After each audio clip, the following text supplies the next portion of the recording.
Hey guys, so ngayon gagawin natin yung bebot trend. Ito guys.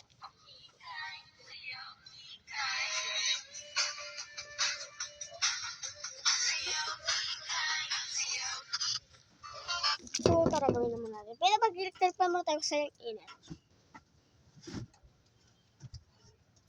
Hello guys, kita nyo ba ako?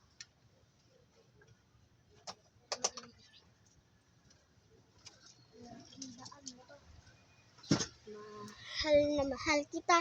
Tara gawin naman natin yung first clip. Okay, go.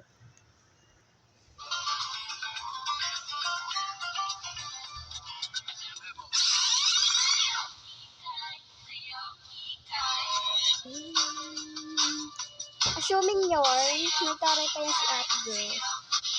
Okay, tara gawin na natin. Okay, 1, 2, 3, go. Hi guys!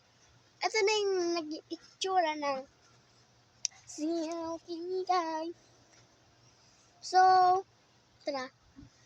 Panoorin na lang dyan sa TikTok channel ko guys. Bye-bye guys! Sana makita nyo at heart.